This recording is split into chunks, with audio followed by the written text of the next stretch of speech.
So here's a quick explanation of chapters 6 and 7, be viable and be polychromatic. So we'll look at 6 first and then 7, recognizing that all of these strategies that we've talked about in the Reeves book really can be laid over or be a part of what Porter's approach is advocating, and also using the 5 forces model. Even though it is a classical approach, it would be true that all of the other approaches that we've discussed in the Reeves book really requires some digging into the detail first of the industry, and that is basically a 5 forces model approach in terms of assessing what's going on in the environment. So chapter 6 is on being viable, or what's referred to as the renewal approach. Viable, of course, means being a going concern. It's one of the basic accounting concepts that we know about,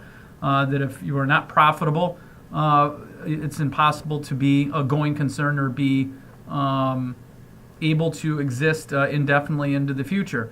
And so often this approach was named in the 80s transformation, turnaround, streamlining. And this approach is used when there's some harsh economic circumstances, or some big event happens, or some obstacle has made things very difficult for the business to exist. They're burning through cash quickly, their capital reserves are short, and their profitability is declining, if not negative.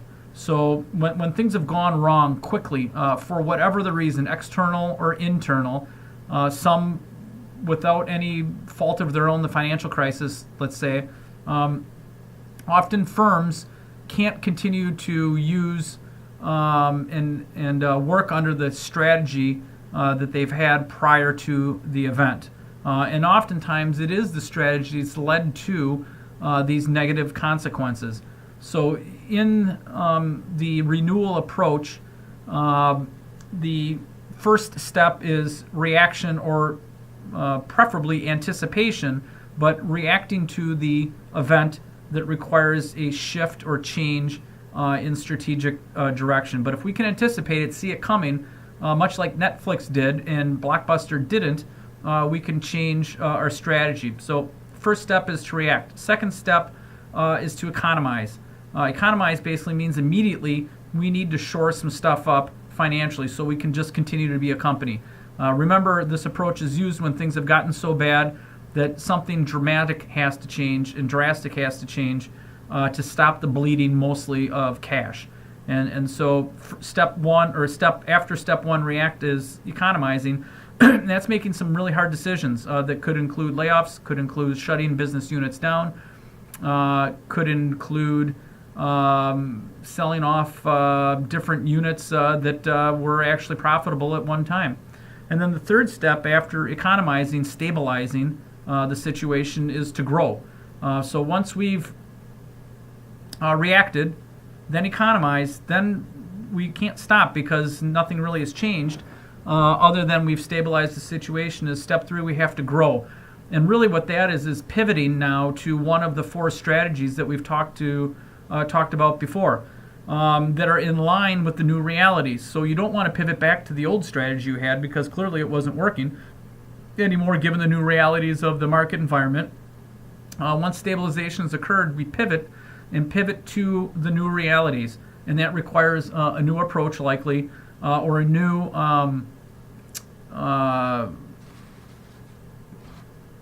way in which the strategy has been implemented. Because remember, strategy is implementation as well. So often this be viable approach is temporary because it's really a combination of 2 approaches. The first approach is the renewal approach, and the second approach is what you've pivoted to. And so hopefully it's only temporary. And I'll give you 2 examples. Currently, as we know, Chipotle has had a major disruption in their supply chain, and they ended up giving away a ton of food to try to react to that. And you could argue that at the point of them and not anticipating, but acknowledging that they had a big problem that was affecting their profitability and their sales because of the supply chain issue and contamination and E. coli, they should have switched from their normal strategy to a be viable strategy. They should have economized and maybe cut out that whole supply chain link, or totally redid something within the value chain for their employees, and then pivoted to a new approach to grow out of this change. And it appears that they have not done that.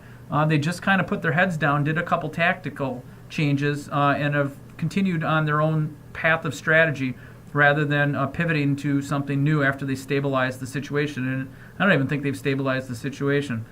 An example of perhaps where it has worked is my brother's company, Brunswick Corporation, which is the world's, I guess now, largest leisure activity company. It's a Fortune 500 company. They originally started the Brunswick Corporation 100 years ago as a billiard company, and over the time they've built themselves into owning fishing equipment, of course, all of the bowling equipment things, Lifetime Fitness, and the majority of any boat that you can think of is their brand, part of their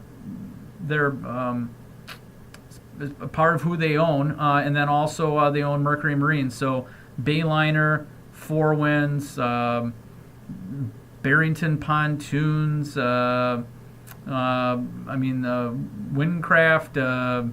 Alumacraft. I mean, you think of a boat brand and they probably own it. About 3 years ago, a little after the financial crisis, they went to a renewal approach, and that renewal approach was they need to be viable because they were bleeding cash. No one was buying boats anymore. In fact, for 1 year, they didn't make one boat. They had so much inventory that they did not make a boat. And so what they did is they reacted, slightly anticipated, but mostly reacted to the situation, and this was worldwide for them. They economized. My brother was responsible, I think, for laying off 10,000 people, unfortunately. And then out of that, they pivoted and grew out of it, and they got rid of, believe it or not, Brunswick Corporation doesn't even own Brunswick Lanes anymore. They sold it to AMC. They own no bowling stuff anymore. They sold off their fishing line. And so now their focus is on Lifetime Fitness and the boat line, and boat motor line, and that's all that they do. And so they, in pivoting, they changed course strategically to being a big conglomerate, to being focused on a few things that they think that they can actually be first in many cases in the new economy for pontoon boats, or deck boats actually they're called, quiet motors, and also they're getting into the Lifetime Fitness and equipment that they have there. Chapter 7 is on being polychromatic or being ambidextrous as another strategy. And really, it's not a strategy in of itself, but it's, as ambidextrous implies, it's being two-handed, having multiple approaches to a strategy at any given time. Mostly this is for large corporations, conglomerates that have many strategic business units, and this strategy suggests that each strategic business unit has its own strategy in many cases because there's so many moving parts, and some of those strategic business units are in industries that are very volatile and some that are not, so it require two different types of strategies.